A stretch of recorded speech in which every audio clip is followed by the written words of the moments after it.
Ini adalah peringatan Rasulullah SAW ya kepada sahabatnya, kepada pamannya, bahkan kepada anaknya. Uruslah dirimu sendiri, maksimalkan doamu kepada Allah Subhanahu wa taala, dan kamu jangan pernah mengandalkan aku nanti di hadapan Allah Subhanahu wa taala. Ya, karena meskipun aku adalah seorang nabi, nanti di hadapan Allah urusanmu dan urusanku, aku tidak akan bisa bernegosiasi dengan Allah Subhanahu wa taala, karena ketika terjadi hari penghakiman di hadapan Allah Subhanahu wa taala, maka manusia akan bersama amalnya masing-masing, tidak akan menanggung amal orang-orang yang lainnya. Jamaah rahimakumullah, ya.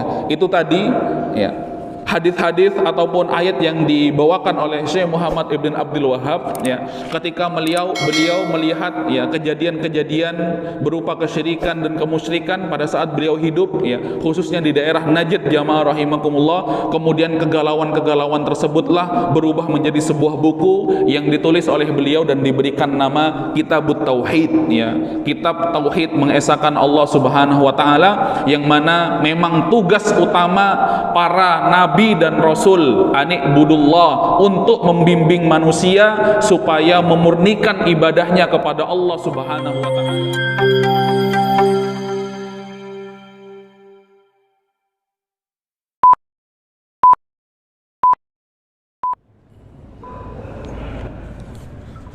Bismillahirrahmanirrahim. Assalamualaikum warahmatullahi wabarakatuh. Innal hamdalillah nahmaduhu wa nasta'inuhu wa nastaghfiruh wa nastahdihi wa na'udzu bihi min shururi anfusina wa min sayyiati a'malina. May yahdihillahu fahuwal muhtad wa may yudlil falan tajida lahu waliyyan mursyida. Ashhadu an la ilaha illallah wa ashhadu anna Muhammadan abduhu wa rasuluh la nabiyya wa la rasula ba'dah. قال الله تعالى في القرآن الكريم أعوذ بالله من الشيطان الرجيم بسم الله الرحمن الرحيم يا أيها الناس اتقوا ربكم الذي خلقكم من نفس واحدة وخلق منها زوجها وبث منهما رجالا كثيرا ونساء واتقوا الله الذي تساءلون به والأرحام إن الله كان عليكم رقيبا Rabbi israh li sadri wa yassir li amri wahlul 'uqdatam min lisani yafqahu qawli. Radina billahi rabba wa bil islami dina wa bi Muhammadin sallallahu alaihi wasallam nabiyyan wa rasula. Rabbana zidna ilma warzuqna fahma. Alhamdulillah, jamaah Masjid Darussalam rahimakumullah. Alhamdulillah, kita kembali dipertemukan oleh Allah Subhanahu wa taala di majelis yang mulia, di waktu yang mulia, di tempat yang mulia. Allahumma barik li ummati fi bukuriha.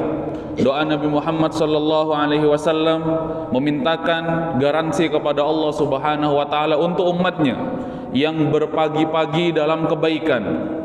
Allahumma barik li ummati fi bukuriha, ya Allah, berkahilah umatku di pagi harinya yang mengawali awal harinya dengan kebaikan. Itu juga yang menjadikan sahabat Abu Bakar As-Siddiq digelari dengan Abu Bakar. Padahal nama aslinya adalah Abdullah ibnu Quhafah. Tetapi ternyata karena sejak awal hari berpagi-pagi mengerjakan kebaikan, mengerjakan amal saleh untuk Allah Subhanahu wa taala, sehingga salah satu sebab Abu Bakar As-Siddiq digelari dengan Abu Bakar ya. Jamaah rahimakumullah, salawat dan salam kita haturkan kepada uswah hasanah kita Nabiullah Nabi Muhammad sallallahu alaihi wasallam. Jamaah yang dirahmati oleh Allah Subhanahu wa taala, kita lanjutkan ngaji syarah ataupun Kitabut Tauhid Syekh Muhammad Ibn Abdul Wahhab. Di pertemuan yang lalu dijelaskan tentang contoh ataupun bentuk-bentuk kesyirikan yang kadang kita tidak sadari. Kemarin kita jelaskan tentang kisah Rasulullah sallallahu alaihi wasallam ketika memurnikan doanya kepada Allah Subhanahu wa taala. Karena bentuk kesyirikan yang ketiga yang kemarin kita bahas adalah dia menyengaja berdoa kepada selain Allah, seolah makhluk tersebutlah yang akan memberikan ia kekuatan, ataupun makhluk tersebutlah yang akan menjamin dia. Padahal Allah Subhanahu wa taala adalah sebenar-benar penjamin bagi seorang hamba. Jadi ketika Rasulullah sallallahu alaihi wasallam dikisahkan di perang Badar, kondisi kaum muslimin yang tidak serba ideal, jamaah rahimakumullah. Kemudian melihat perlengkapan musuh, kemudian melihat jumlah musuh di hadapan orang-orang beriman, kemudian ada perasaan sedikit lanjut enggak ya, kemudian menang enggak ya. Lantas Rasulullah sallallahu alaihi wasallam berdoa kepada Allah Subhanahu wa taala dengan memaksimalkan tawakalnya kepada Allah Subhanahu wa taala, tidak hanya sekedar mengangkat tangan yang begitu rendah, tetapi diangkat setinggi mungkin. Sampai-sampai Rasulullah sallallahu alaihi wasallam yang menggunakan ridak di samping ataupun di bahunya sampai ridak tersebut terjatuh.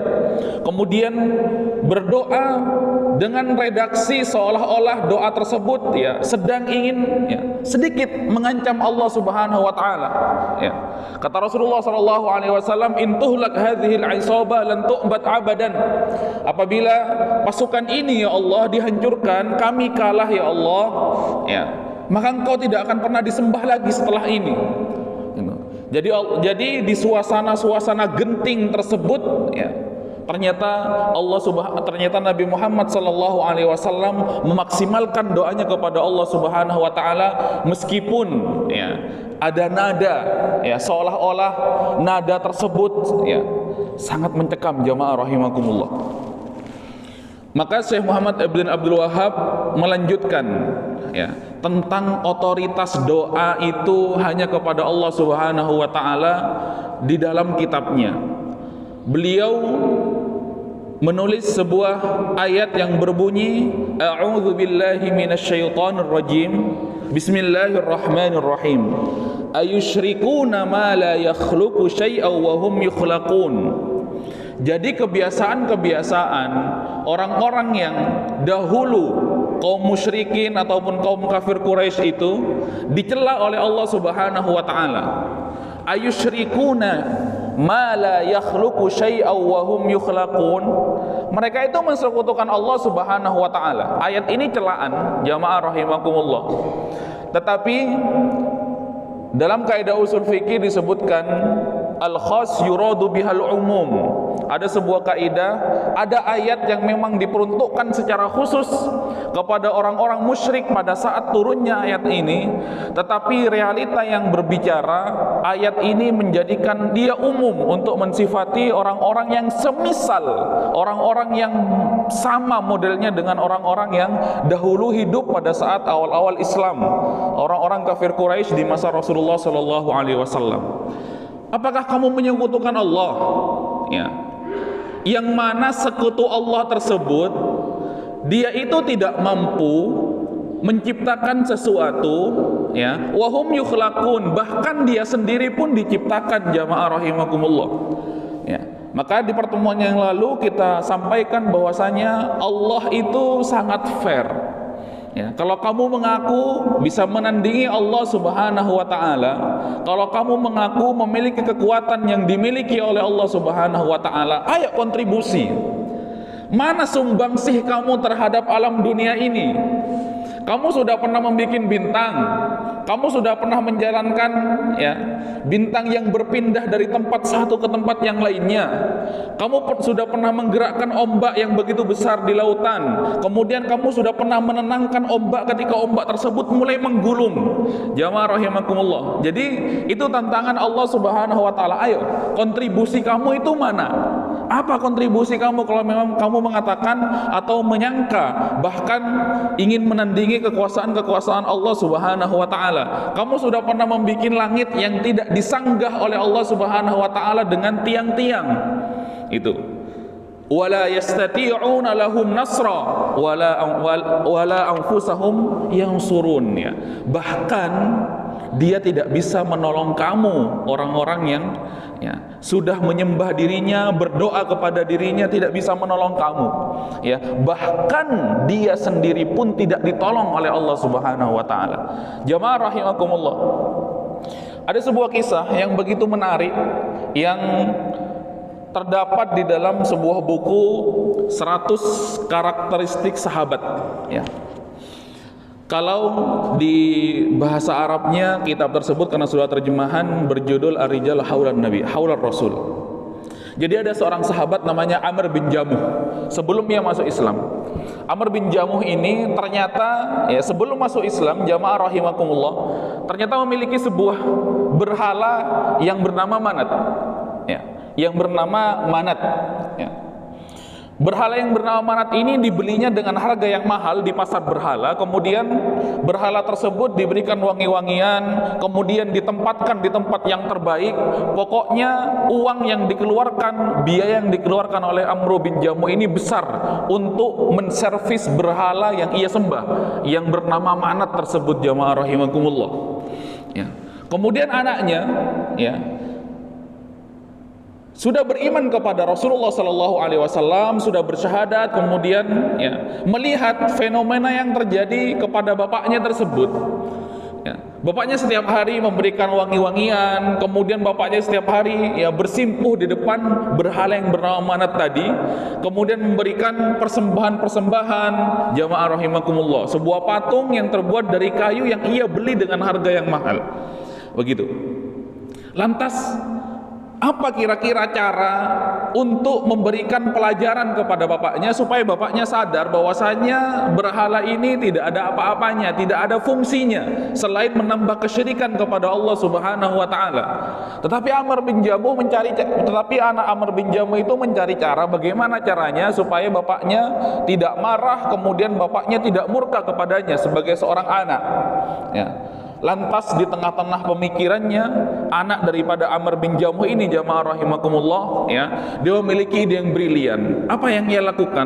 Ketika malam hari, ketika bapaknya mulai tidur terlelap, ya, lantas Amr bin Jamuh ini dengan hati-hati mengambil berhala Manat yang terbuat dari kayu tersebut. Kemudian dia ambil, setelah dia ambil, dia lumuri dengan kotoran, jamaah rahimakumullah. Kemudian dia buang ke selokan tempat, ya, di mana biasanya kotoran-kotoran berkumpul di situ, jamaah rahimakumullah. Kemudian di pagi hari ketika bapaknya atau ketika Amr bin Jamuh ini akan beribadah kepada berhala yang bernama Manat ini, dia terkejut, ternyata berhala ini tidak terdapat di tempat yang biasa ia meletakkannya. Ketika dia mencari, ketika kelilingi rumah, setelah ia mendapati ternyata berhala tersebut berada di tempat yang paling kotor, dia marah. Kira-kira siapa yang melakukan, ya, melakukan hal-hal buruk kepada Tuhannya ini? Dia entah mau marah kepada siapa, dia tidak tahu, ya. Dia tidak tahu siapa yang melakukan itu kepada Tuhannya. Tuhannya yang selama ini dia, ya, servis dengan servis terbaik, ya. Ternyata ada orang yang berani melakukan buruk terhadap Tuhannya yang bernama Manat, harganya mahal, kemudian dia berikan wangi-wangian setiap hari, jamaah rahimakumullah. Kemudian dia ambil, ya, dia kesampingkan perasaan jorok, ya, mengambil Tuhan yang sudah berlumuran dengan kotoran di tengah comberan itu, jamaah rahimakumullah. Kemudian dia mandikan, ya, sebagai baktinya kepada Tuhannya. Kemudian dia beri wangi-wangian, kemudian dia letakkan lagi di tempat yang semula.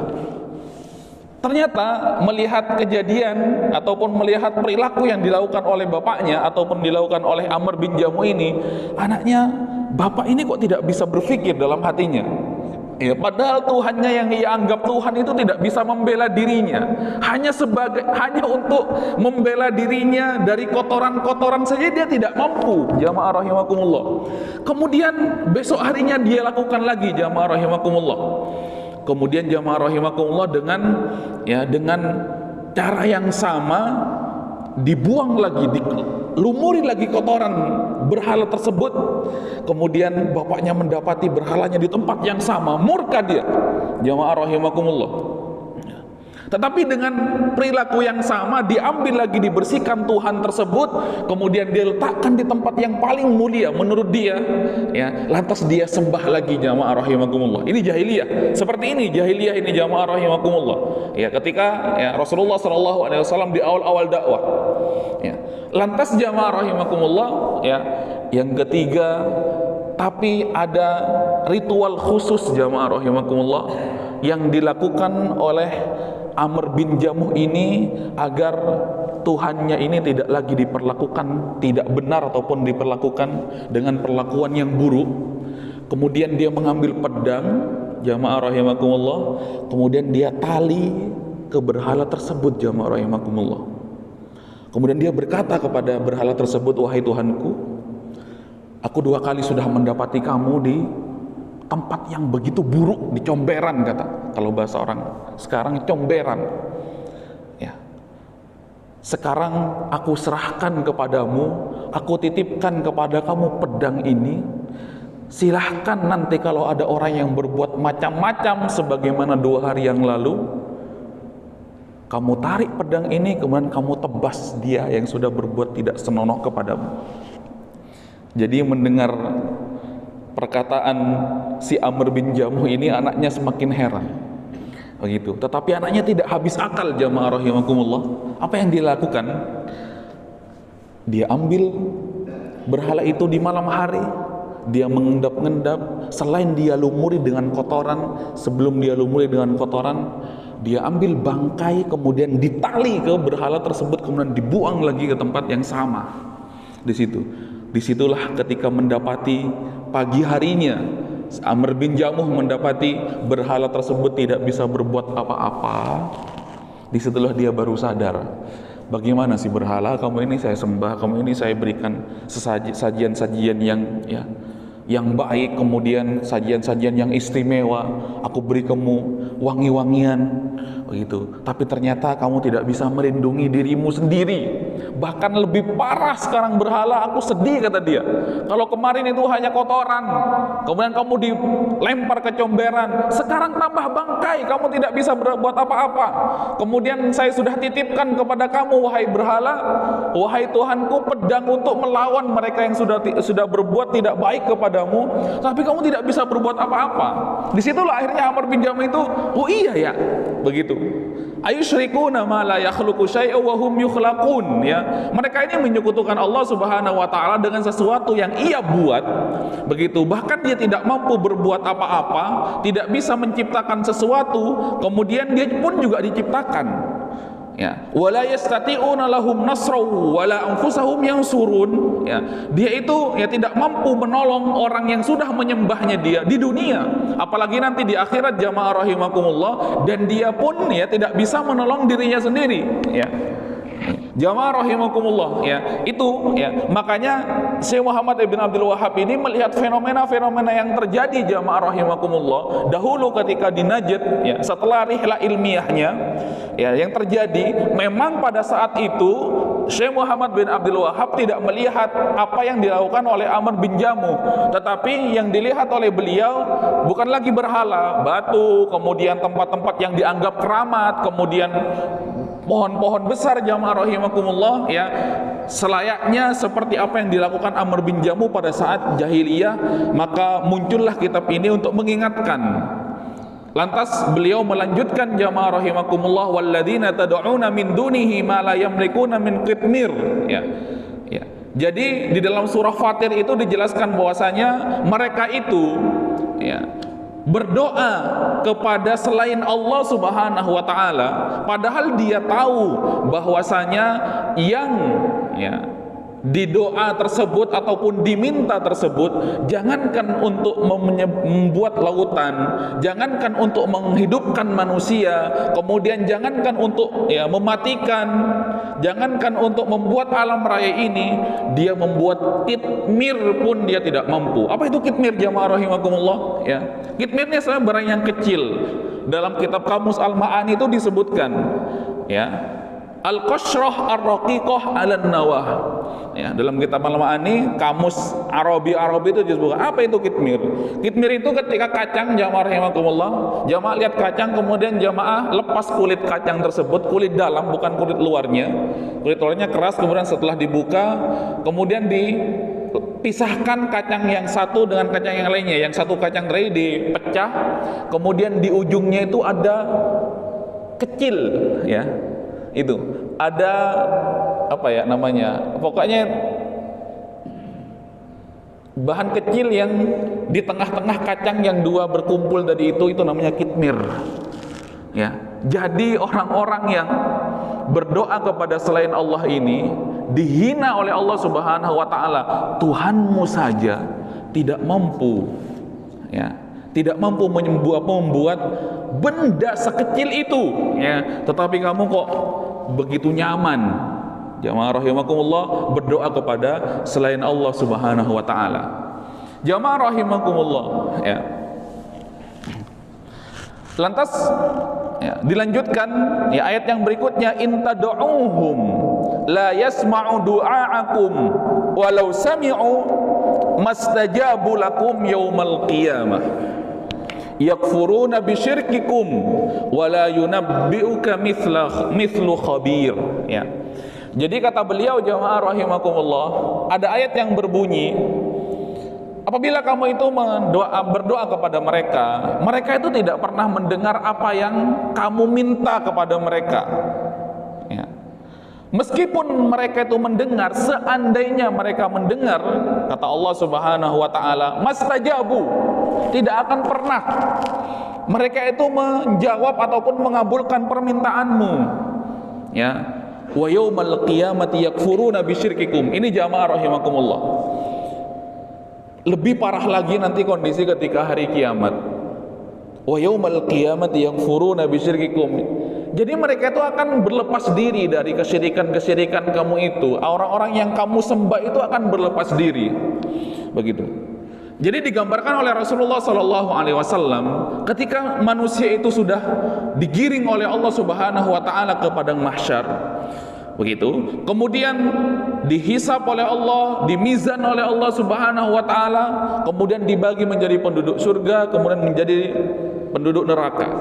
Kemudian penduduk neraka itu, ya, datang kepada patung, datang kepada pohon, datang kepada iblis, datang kepada jin, datang kepada setan yang dulu ia sembah. Begitu. Lantas dia bertanya, loh, saya kan dulu sudah menyembah kamu, begitu. Saya kan dulu sudah berdoa kepada kamu. Kok ternyata kamu juga masuk neraka, sama juga masuk neraka dengan saya? Begitu. Berarti apa yang saya lakukan dulu itu tidak benar, ya? Itu. Jadi dia itu meminta pertanggungjawaban. Aku dulu itu sudah meminta kepada kamu, sudah menservis kamu, sudah menyembah kamu, kok sekarang aku tidak masuk surga? Begitu. Yakfuruna bisyirkikum. Kemudian yang disembah ini mengatakan, salah sendiri kamu dulu menyembah aku. Aku kan gak pernah nyuruh kamu menyembah aku. Begitu. Itu kejadian yang paling, ya, ia geli pertama, tetapi ironis, jamaah rahimakumullah, ya. Dia sudah berharap apa yang ia sembah, kemudian dia sudah berharap, ya, apa yang sudah ia agung-agungkan, jamaah rahimakumullah, ternyata tidak bisa membantu pada hari kiamat. Dia lupa bahwasanya otoritas doa itu hanyalah milik Allah Subhanahu wa taala, bukan milik yang lainnya, ya. Otoritas doa itu tidak bisa, ya, diganti, ya. Kalau bahasa kerennya, doa kepada Allah itu adalah harga mati, ya, tidak bisa ditawar, jamaah rahimakumullah. Karena kalau kita berbicara doa, itu berbicara penghambaan kepada Allah Subhanahu wa taala sebagai seorang makhluk, jamaah rahimakumullah. Jadi ketika seorang makhluk, ya, makhluk, bahkan kita dikatakan oleh Allah Subhanahu wa taala abdun, hamba, budak, jamaah rahimakumullah. Kalau di dunia saja, ketika dahulu dahulu masa-masa perbudakan sebelum Islam itu ada, budak itu bisa diperjualbelikan meskipun dia manusia, tetapi diperlakukan lebih parah daripada hewan. Jamaah rahimakumullah, dia bekerja tidak digaji, hanya diberi makan saja. Kalau tuannya marah, dia tidak boleh membantah. Kemudian kalau tuannya memukulnya, dia tidak boleh membalas. Jamaah rahimakumullah, mari kita lihat ya kisah Khabbab ibn Arth ya. Khabbab ibn Arth dahulu apa nama tuannya, ada memiliki seorang tuan perempuan namanya Ummu Ammar. Ummu Ammar ini meskipun perempuan, jamaah rahimakumullah, ternyata agak bengis.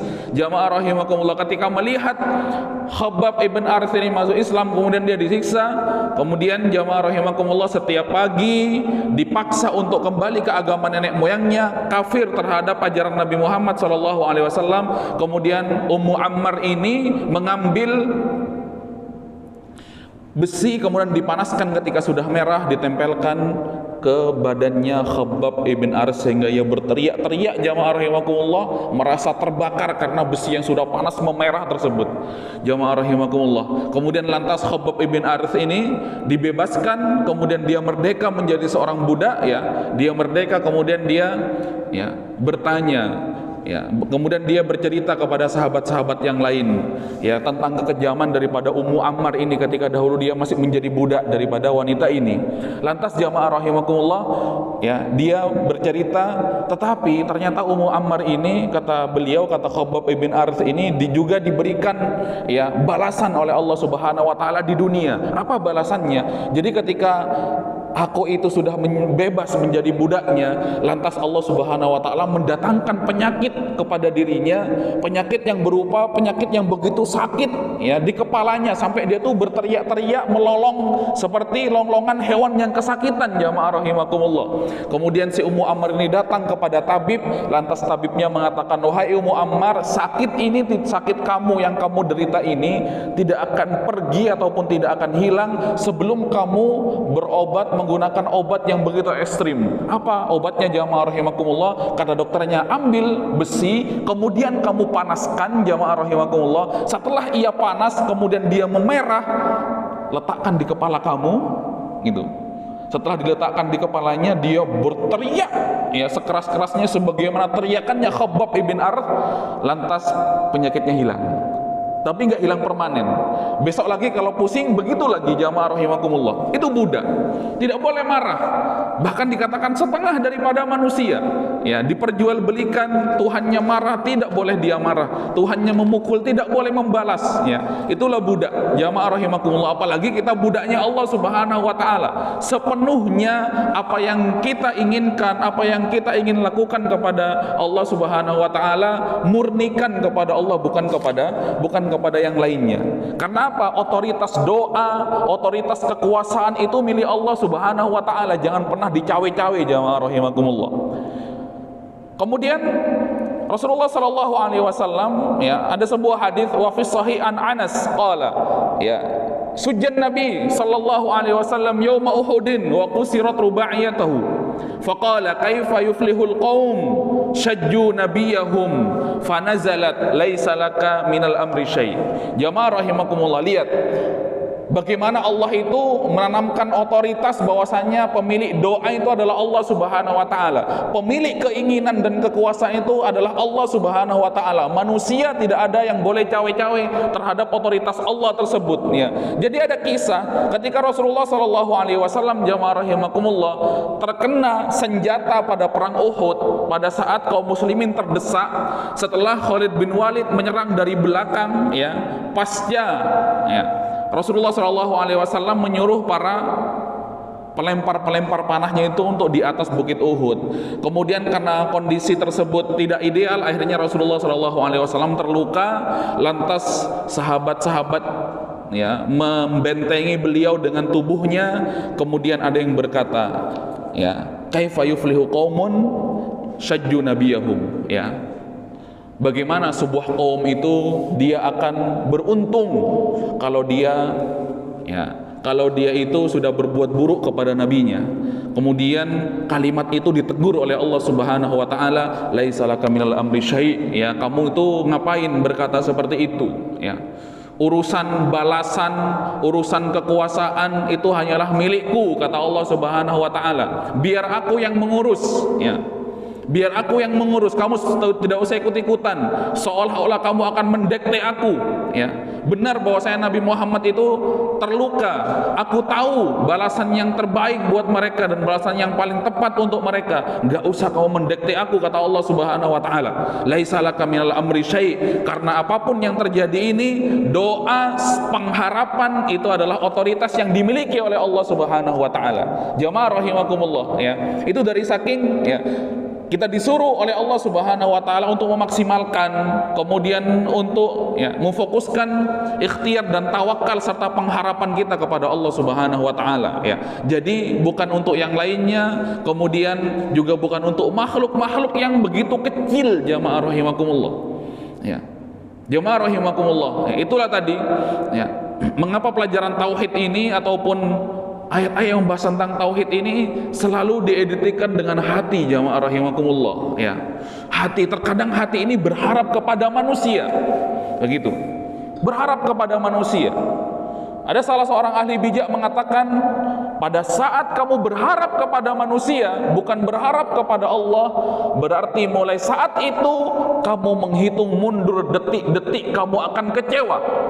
Begitu, menghitung mundur detik-detik kamu akan kecewa kalau kamu sudah mulai berharap kepada manusia.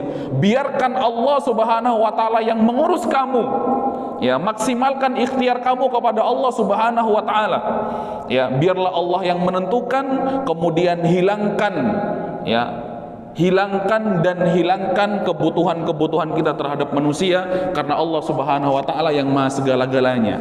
Jamaah rahimakumullah, ya.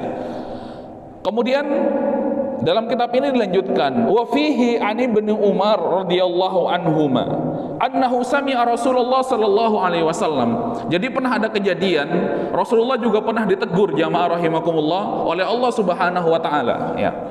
Jadi ada istilah itab namanya.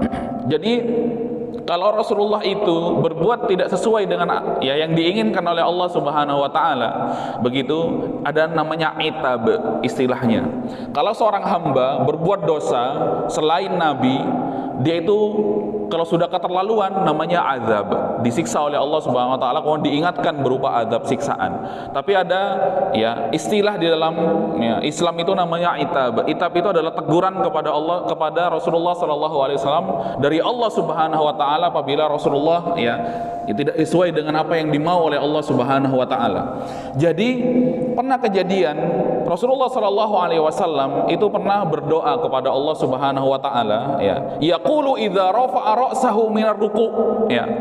Jadi dia ketika Rasulullah sallallahu alaihi wasallam mengangkat kepala beliau dari ruku, fi raq'atil akhirah, pada rakaat yang terakhir minal fajr, pada salat fajar, kemudian Rasulullah sallallahu alaihi wasallam berdoa, Allahumma al'an fulanan wa fulanan, ya.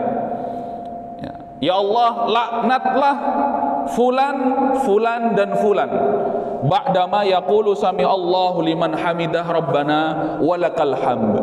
Seperti ketika mengangkat kepala beliau dari ruku, kemudian Rasulullah SAW membaca doa sami Allahu liman hamidah rabbana walakal hamd.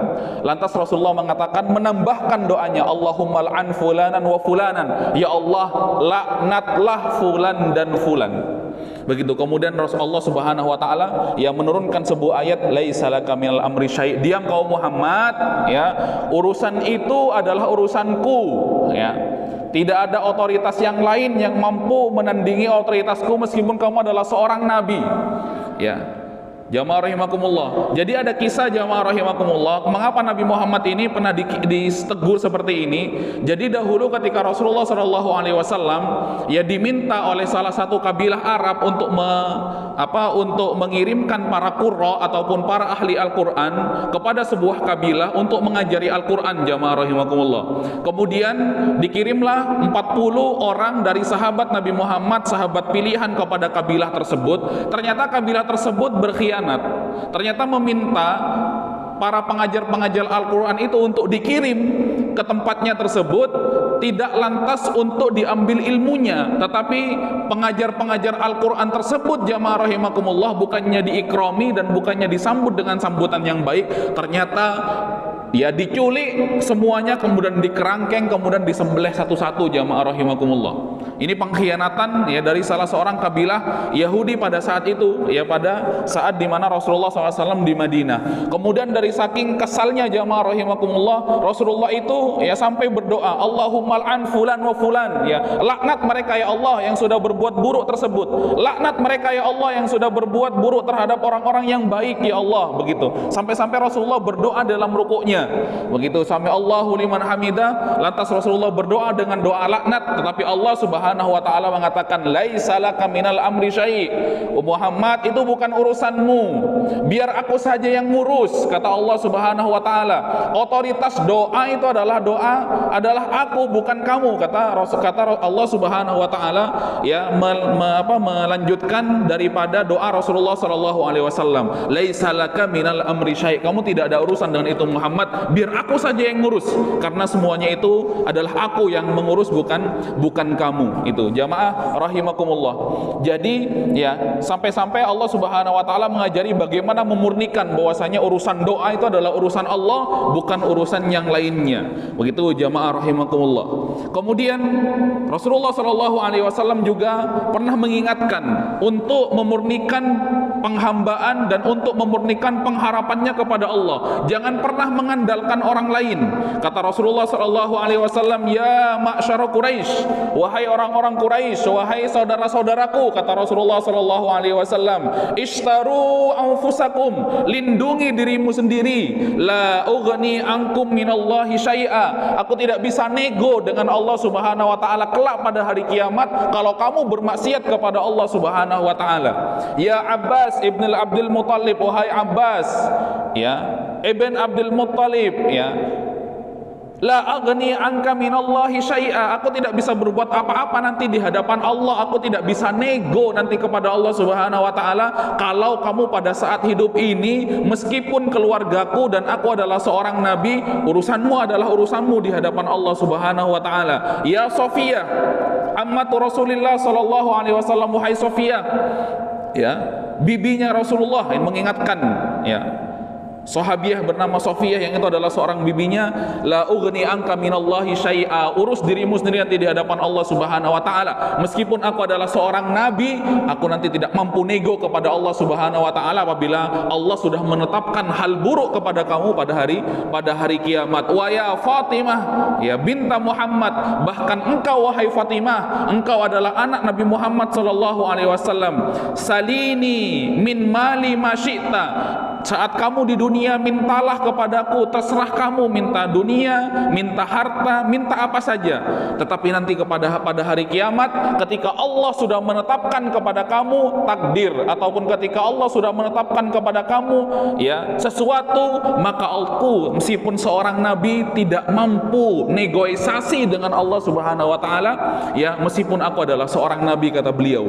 Ya jamaah rahimakumullah, ya ini adalah peringatan Rasulullah sallallahu alaihi wasallam ya kepada sahabatnya, kepada pamannya, bahkan kepada anaknya, uruslah dirimu sendiri, maksimalkan doamu kepada Allah Subhanahu wa taala, dan kamu jangan pernah mengandalkan aku nanti di hadapan Allah Subhanahu wa taala, ya karena meskipun aku adalah seorang nabi, nanti di hadapan Allah urusanmu dan urusanku, aku tidak akan bisa bernegosiasi dengan Allah Subhanahu wa taala, karena ketika terjadi hari penghakiman di hadapan Allah Subhanahu wa taala, maka manusia akan bersama amalnya masing-masing, tidak akan menanggung amal orang-orang yang lainnya. Jamaah rahimakumullah, ya itu tadi ya hadis-hadis ataupun ayat yang dibawakan oleh Syekh Muhammad Ibn Abdul Wahhab ya ketika beliau melihat ya kejadian-kejadian berupa kesyirikan dan kemusyrikan pada saat beliau hidup ya, khususnya di daerah Najd jamaah rahimakumullah. Kemudian kegalauan-kegalauan tersebutlah berubah menjadi sebuah buku yang ditulis oleh beliau dan diberikan nama Kitabut Tauhid ya, kitab tauhid mengesahkan Allah Subhanahu wa taala, yang mana memang tugas utama para nabi nabi dan rasul, anikbudullah, untuk membimbing manusia supaya memurnikan ibadahnya kepada Allah Subhanahu wa taala, tidak memurnikan ibadahnya kepada selain Allah Subhanahu wa taala. Akan tetapi kata Allah Subhanahu wa taala, ketika orang tersebut seru dengan seruan tauhid, dengan seruan tauhid, kata Allah Subhanahu wa taala, ada yang menyambut seruan tersebut kemudian dia bertauhid kepada Allah Subhanahu wa taala, tetapi sebagian yang lain tidak menyambut seruan tersebut lantas dia kafir kepada Allah Subhanahu wa taala. Fasiru fil ard, kata Allah, silahkan kamu kafir kepadaku, tidak mentauhidkan aku, kata Allah Subhanahu wa taala. Fanzuru kaifa kana aqibatul mukadzibin, tetapi lihatlah nanti ketika terjadi hari kiamat, terjadi hari penghakiman, disitulah kamu akan menyesal. Dahulu kamu tidak mentauhidkan aku, justru menggantikan aku dengan sesembahan-sembahan selain aku, bahkan dengan makhluk yang hina berupa batu, berupa berhala dan alat-alat yang lainnya yang dianggap bisa menandingi kekuasaan Allah Subhanahu wa taala. Jamaah rahimakumullah, nasihat kepada saya pribadi dan umumnya kepada jamaah sekalian, mohon maaf apabila ada salah dan khilaf. Subhanaka Allahumma wa bihamdika asyhadu an la ilaha illa anta astaghfiruka wa atubu ilaik. Wassalamualaikum warahmatullahi wabarakatuh.